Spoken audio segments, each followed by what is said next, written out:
한 주간의 IT 이슈를 점검해 드립니다. IT 이슈 위클리.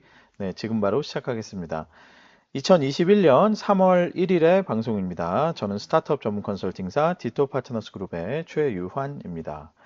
IT 이슈 위클리는 커버 스토리와 헤드라인 한 줄 요약으로 구성되어 있습니다. 커버 스토리부터 만나보시죠. 자, 카카오 직원의 유서 논란이 있었죠. 카카오의 동료 평가, 이 평가제도 무엇이 문제인지를 오늘 한번 다루어 볼 텐데요. 이 얘기를 다루면서 근본적으로 평가 제도를 설계할 때 어떤 것들을 숙고해야 하는가 이런 것들을 같이 한번 짚어보도록 하겠습니다. 자, 모티브가 된 기사는 너랑 일하기 싫어. 동료 리뷰, 카카오 인사평가 논란, SBS 비지의 기사가 있었고, 그리고 당신과 일하기 싫다. 카카오 다면평가 어떻게 생각하시나요? 머니투데이의 기사가 있었는데요. 뭐 많은 기사들이 지난주에 나왔었죠, 그죠? 꽤 업계를 시끄럽게 했던 그런 주제였습니다. 자, 많은 사람들이 놀라고 걱정했던 글이 있었죠. 바로 블라인드에 올라왔던 카카오의 직원으로 추정되는 사람이 올린 유서라는 글이었습니다. 내용을 보면 뭐 가족들에게 미안하다. 뭐 지금 이제 너무 지치고 힘들다. 뭐 삶은 지옥이다. 뭐 나를 괴롭혔던 누구누구 셀장, 뭐 누구누구 파트장, 그렇게 해서 나를 또 왕따로 만들었고 이 회사 생활을 아주 지옥처럼 만들었던 사람들 용서 못한다. 뭐 이런 등등의 얘기가 있었죠. 그래서 이제 한때 아주 화들짝 놀라고 사람들이 걱정도 많이 하고 했었습니다. 카카오 측에서는 즉각 전 직원을 대상으로 극단적 선택을 한 사람이 있는가를 조사를 했는데 다행히 그런 사실은 없다고 밝혀졌습니다. 그만큼 이제 저 글은 그만큼 아주 괴로운 그 심경을 토로한 그런 글이다 이렇게 볼 수 있겠죠. 자, 그러나 이 유서 논란은 단순한 해프닝으로 끝나지는 않았습니다. 이후에 바로 블라인드에 카카오 인사평가는 살인이라는 글이 또 올라왔고요. 논란은 점점 커져서 결국 카카오 조직 문화의 아픈 구석을 드러내는 그런 트리거로서 유서라는 글이 역할을 하게 된 것입니다. 자, 그리고 그 아픈 구석은 이 다면평가 혹은 동료평가라고 불리우는 평가 제도의 그 원인을 두고 있다. 이런 지적으로 이어지고 있는데요.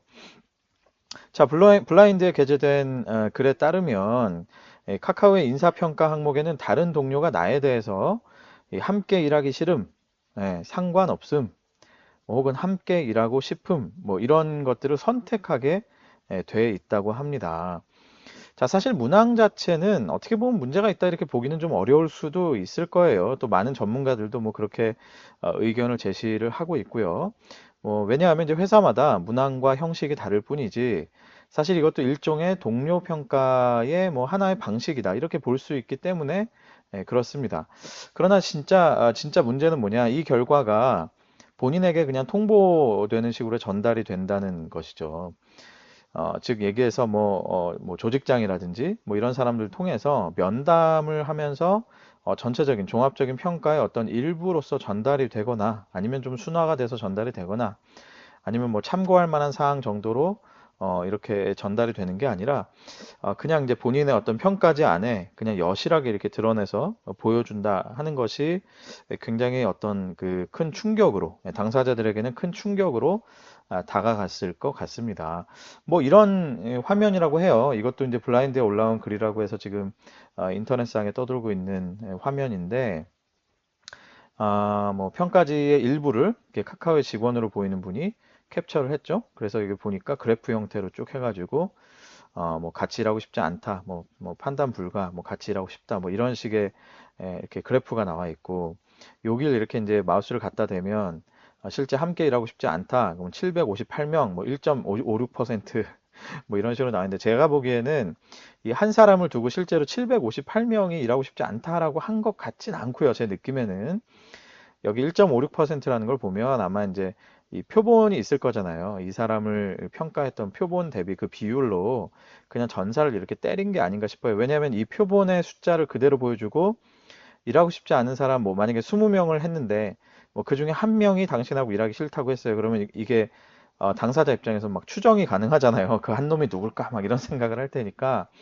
아마도 그런 것들을 이렇게 마스킹하기 위해서 이렇게 전사의 숫자에 대비해서 이렇게 보여준 것 같은데 문제는 그런 좋은 의도에도 불구하고 이게 딱 보기엔 어떻습니까? 마치 758명이나 된 사람들이 진짜 나랑 일하기 싫은 것처럼 예, 보이기도 하잖아요. 그래서 이제 굉장히 충격적이다 이렇게 느껴지는 것 같습니다.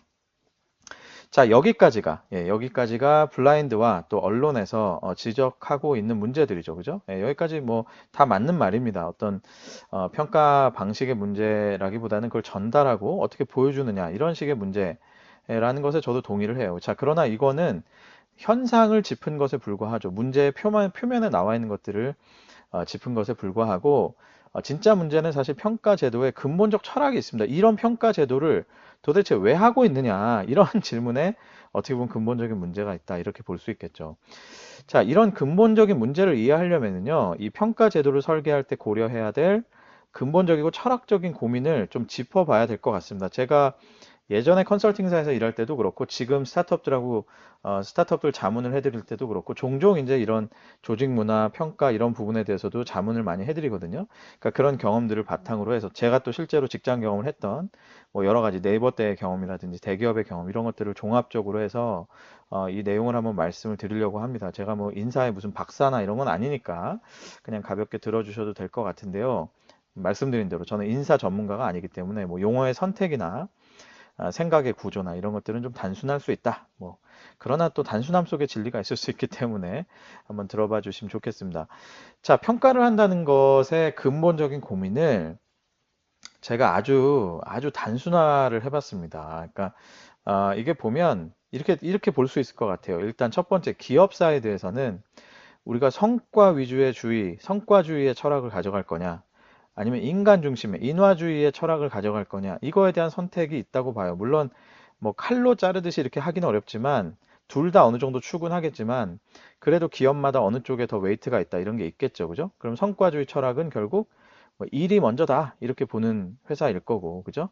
자, 인화주의 철학은 어떻습니까? 사람이 먼저다 이렇게 보는 철학이 있겠죠. 이거는 실제로 미국의 경영학계에서도 이 굉장히 크게 보면은 이런 어떤 그 뭐랄까요? 이렇게 이 학자들에 따라서 성향이 굉장히 달라지죠. 어떤 사람들은 결국은 퍼포먼스 베이스로 가야 된다. 뭐 objective를 중심으로 가야 된다. 어떤 사람들은 휴먼 센터드로 봐야 된다. 사람이 모이면 당연히 좋은 성과가 나온다. 이렇게 보는 학자들도 있고 이 일을 중심으로 모여야 사람의 퍼포먼스가 잘 나온다. 뭐 이런 식의 연구들도 많이 있죠. 그러니까 결국 이제 크게 그냥 대별을 해보면 성과주의 철학을 기업이 추구할 거냐, 아니면 인화주의 철학을 추구할 거냐, 이렇게 볼 수 있을 겁니다. 이렇게 딱 보면 어떻습니까? 예, 성과주의는 삼성 같고, 그죠? 인화주의는 LG 같고, 약간 그런 느낌이죠. 자, 그리고 개인을 어떻게 볼 수 있느냐? 개인의 특징을 저는 심플리파이 했어요. 첫 번째, 성과가 좋은 사람, 혹은 나쁜 사람. 두 번째는 인간성이 좋고 나쁜 사람, 이렇게 두 가지로 봤습니다. 근데 세상에는 이 두 가지로 설명이 상당히 많이 되는 것 같아요. 그죠? 예. 그래서 얘기를 해보자면 성과도 좋고 인간성도 좋은 사람은 기업이 어떤 철학을 갖든 간에 문제가 안 생겨요. 그죠? 성과주의 철학에서도 오케이. 인화주의 철학에서도 좋아, 킵합시다. 이렇게 되는 거죠. 그죠? 성과도 좋고 인간성도 좋으면. 자, 그 반대로 성과도 안 좋고 인간성도 안 좋아요. 그럼 이것도 별로 고민이 없습니다. 성과주의 철학을 가진 기업에서도 이 사람은 아웃이고 인화주의 철학 가진 기업에서도 이 사람은 아웃이겠죠. 근데 문제는 뭐냐? 이 중간에 이제 섞여 있는 사람들이 이제 고민인 거예요. 바로 어떻게 보면 이런 사람들을 위해서 평가 제도라고 하는 게 복잡해진다라고 볼 수도 있겠죠. 자, 하나의 부류는 성과는 잘 내요. 근데 인간성이 꽝이에요. 그죠? 그 다음에 두 번째 부류는 성과는 꽝이야. 근데 인간성은 참 좋아. 같이 일하면 막 즐거워. 되게 좋아요.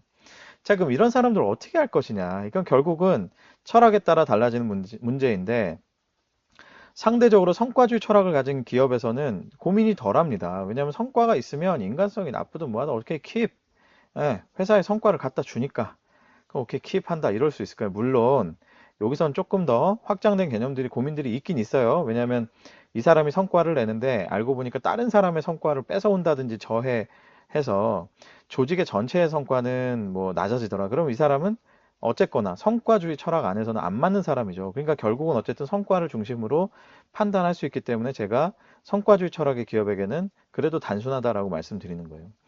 자, 두 번째, 성과가 안 좋은데 인간성 좋다 그러면 성과주의 철학 입장에서는 그냥 이 사람 아웃이죠. 뭐 인간성 좋으면 어때요? 좋으면 뭐예요? 성과가 나와야지, 그죠? 그러니까 성과주의 철학을 가지고 있는 기업들은 그만큼 어떻게 보면 이 평가 제도를 고민하는 데 있어서는 좀 심플하다 이렇게 볼 수 있어요. 제가 말씀드린 이게 좋다는 게 아닙니다. 왜냐하면 이걸로 인해서 당연히 사람의 인간성도 많이 나빠지고 조직 문화도 굉장히 냉정해지고 그럴 수 있겠죠. 그렇기 때문에 단점이 분명히 있어요. 다만 이제 평가 제도를 이 설계하는 관점에서의 어떤 단순함을 얘기를 하는 거예요.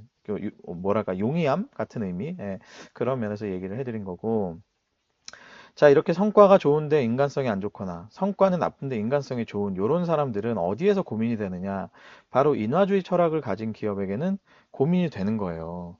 왜냐하면 인간성을 가지고 평가를 좀 해야 되니까 이 사람이 성과가 좋은 예를 들면 성과가 안 좋은데 인간성이 좋은 사람은 살려야 되잖아요. 그리고 성과가 아무리 좋지만 인간성이 꽝이야. 그럼 이 사람은 우리 조직 문화를 해치네. 이 사람은 내보내야 되잖아요. 자, 그러려면 전제 조건이 어떻습니까? 당연히 동료 평가가 필요할 거라는 거예요. 인화주의 철학에서는 이런 사람들을 발라내기 위해서 동료 평가가 필요하다. 그러다 보면 너 이거 함께 일하고 싶니? 이 사람하고 라는 질문을 할 수도 있을 거라는 겁니다. 이게 바로 어떻게 보면 제가 아주 심플리파이 했지만 이 평가 제도를 설계하는 데 있어서의 근본적인 고민이 나오는 그런 구조다 이렇게 볼 수 있겠죠. 자, 결국 앞에서 보셨듯이 동료와 일하고 싶냐 이런 질문을 던지려면요 일단 첫 번째 제일 큰 전제 조건 어떻습니까? 다시 테이블 보실래요? 제일 위에 뭐라고 써 있나요? 인화주의 철학 이렇게 써 있었죠. 이런 기업에서 고민이 된다는 거예요. 그래서 첫 번째는 기업이 인화를 중시한다라는 철학을 갖고 있다라고 명확히 선포가 돼야 됩니다. 만약에 내가 성과를 중시하는 회사다 그러면 뭐 굳이 이거 뭐 동료랑 일하고 싶어 이런 질문 왜 합니까? 그죠? 쓸데없이 굳이 할 필요가 없는 거죠. 성과가 나오면 되는 건데, 그죠? 자, 그런데 인화를 중시한다. 이러면은 당연히 굉장히 중요한 질문이 되는 거예요. 그렇기 때문에 첫 번째 가장 큰 전제는 기업이 인화를 중시하고 있다라는 철학을 명확히 선포해야 돼요. 과연 카카오가 이런 것들을 명확하게 선포했는지 제가 알 수는 없어요. 그죠? 내부 구성원이 아니니까. 자, 그리고 두 번째, 이런 그 질문의 답, 동료랑 일하고 싶어요? 이런 질문의 답에 따라서 정말 승진이나 해고 등에까지 제대로 적용하겠다라고 하는 자신이 있어야지 이런 질문을 던지는 겁니다. 무슨 말일까요? 이런 질문을 그냥 던져서는 안 된다는 거예요. 정말 명확하게 활용할 자신이 있을 때 이런 질문을 던져야 되는 것이죠. 그렇지 않으면 이게 그냥 뭔가 인기 투표되고 그냥 괜히 분위기를 저해할 수 있잖아요. 자, 그리고 세 번째, 그렇기 때문에 승진이나 해고 등에 적용할 자신이 있어야 되기 때문에 그렇게 할 수 있을 만큼 굉장히 공정하고 객관적인 근거들이 뒷받침이 돼야 된다라는 것입니다. 그러니까 한 사람에 대한 평가를 할 때 그냥 단순히 하고 싶어, 뭐 몰라 상관없어, 뭐 나는 하기 싫어 이런 정도의 느낌보다는 굉장히 이제 구체적이고 그죠? 명확한 근거가 좀 있어야 된다라는 게 이런 동료와 일하고 싶어요? 라는 질문을 던지려면 이런 세 가지가 어떻게 보면 전제가 돼야 된다라는 것입니다. 제가 카카오 직원이 아니니까 이런 세 가지 질문에 얼마나 카카오가 준비가 되어 있고 전제가 되어 있느냐 이거는 제가 답을 드릴 수는 없겠죠. 자, 그러나 여기서 제가 말씀드리고 싶은 건 뭐냐 동료 평가를 하기 위해서는 이렇게 많은 철학적 확신과 객관적인 장치들을 정말 확실하게 갖춰줘야 된다라는 것입니다. 뭐 완벽하게까지 못하더라도 정말 많은 고민을 하고 많은 준비를 해야 된다라는 것이죠. 그렇지 않으면 당연히 아까 제가 말씀드렸죠. 이게 뭐 인기 투표냐, 뭐 인민 재판이냐, 뭐 이런 식의 논란이 나올 수가 있는 것이죠. 자, 사실 말이죠. 제가 예전에 있었던 네이버에서도 이 비슷한 문항이 사실 평가지에 있어요. 실제로 평가를 독립 평가를 쭉 여러 가지 측면에서 하고 마지막에 자, 그래서 이 사람이랑 계속 일하고 싶으세요? 뭐 이런 질문이 사실은 있습니다. 그렇게 보면 뭐 사실 카카오의만의 문제는 아닐 수도 있잖아요. 그런데 유독 카카오에게 이 문제가 불거지는 이유도 또한 저는 있는 것 같아요. 그게 뭐냐면 제가 생각하기로는 그동안 카카오가 사실은 수평적인 조직 문화, 그리고 공동체 의식, 이런 것들을 굉장히 많이 강조해 왔거든요. 그리고 실제로 카카오에 다니시는 분들을 보면 그런 것들을 김범수 의장이 직접적으로 굉장히 많이 강조하고 또 어떻게 보면은 중시해 왔다. 이런 것들을 이제 많이 느낀다고 합니다. 그래서 이런 그 조직 문화나 공동체 의식을 강조해 왔기 때문에 상대적으로 이런 식의 문제가 불거졌을 때 그 충격이 더 큰 게 아니겠냐 이런 생각인 거죠. 그러니까 뭐 이거는 뭐 충분히 뇌피셜일 수 있겠습니다만 저는 약간 느끼기엔 이렇게 느껴져요. 네이버는 조금 삼성스럽고, 예. 그리고 뭔가 좀 성과 지향적이고, 예. 그리고 좀 뭔가 좀 이제 냉정한 느낌도 있고, 예, 일 잘해야 이제 진짜 빛 보고, 일 못하면은 뭐 얄짤없고 약간 이런 느낌이 좀 있고요. 뭐 물론 모든 사람한테 그런 건 아니에요. 특히 리더들한테 이렇게 이제 이런 잣대가 주어지는 게 사실이겠죠. 자, 그런데 상대적으로 카카오는 뭔가 좀 개개인의 어떤 성과 뭐 이런 것보다는 좀 공동체의 성과를 중시하는 그런 느낌? 예. 그러니까 네이버는 뭔가 스타 플레이어가 있으면 거기에 힘을 집중해주는 그런 느낌이 있고 카카오는 예, 뭔가 팀 플레이를 원하는 뭐 그런 느낌이 사실은 좀 느껴집니다. 이거는 뭐 어떤 뭐 객관적 팩트보다는 제가 그냥 이 업계에 쭉 오래 있는 동안에 여러 사람과의 뭐 대화도 있고 제가 직접 경험한 것도 있고 그런 걸 보니까 이제 그런 느낌이 좀 들거든요. 아마 이런 부분 때문에 상대적으로 카카오에 대해서 어떻게 보면 실망이나 충격이 더 큰 게 아닐까 그런 생각이 듭니다. 그만큼 뭐 기대도 크다는 거니까 뭐 잘 해결하면 사실 좋겠다 이런 생각도 들어요. 자, 아무튼 카카오든 또 어떤 회사든 간에 평가 제도를 만들겠다 하면 우리는 이제 네 가지 이 근본적인 이 그런 고민들을 잘 생각해보고 평가 제도를 만들어야 됩니다. 첫 번째는 근본적으로 우리 회사가 추구하는 가치가 뭐냐? 정말 성과냐? 뭐 아니면 진짜 인화냐? 예. 아니면 그 외에 무엇이냐? 이런 것들을 충분히 고민하고 명확화를 해야 될 거고요. 자, 두 번째, 그 가치를 어떤 기준과 방식으로 판단할 것이냐? 이게 이제 구체적인 평가 제도의 프로세스와 틀이겠죠. 그죠? 그리고 그걸 위해서 필요한 객관적인 장치. 그러니까 이건 객관적 장치를 만들기 위해서 평가 단계, 뭐 여러 단계를 일부러 거친다든지, 뭐 문항에 있어서 정교하게 만들어서 어떤 그 바이어스를 제거한다라든지 또 비중을 어떤 식으로 둘 것인지 이런 등등을 정말 잘 이제 고려를 해야 될 것이고요. 자, 그리고 마지막으로 제일 중요한 거 이번에 카카오 논란에서도 많은 그 문제점으로 나왔던 것이 그런 그 평가 결과를 피평가자에게 어떻게 커뮤니케이션 할 것이냐 이런 것들을 정말 잘 고려를 해야 될 겁니다. 뭐 사실 인사제도에 있어서 전문가분들이 많이 있기 때문에 뭐 이건 어떻게 보면 제가 그냥 가볍게 말씀드리는 얘기일 수도 있지만 저는 오히려 전문가가 아니기 때문에 굉장히 근본적이고 그냥 실질적인 고민들을 나열해 드렸다고 생각을 해요.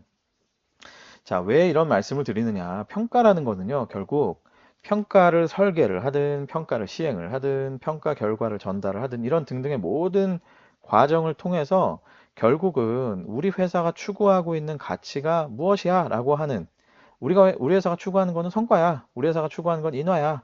이런 메시지를 전달하는 그런 행위라고 봐야 되기 때문에 그렇습니다. 평가라는 건 결국 메시지를 전달하는 행위다. 그래서 모든 평가 제도와 평가 문항 하나하나를 두고 자, 과연 이 제도에서는 이 평가 문항 하나에서는 우리가 구성원에게 어떤 메시지를 전달하고 있는가 이런 것들을 정말 숙고하고 잘 짚어봐야 된다라는 것입니다.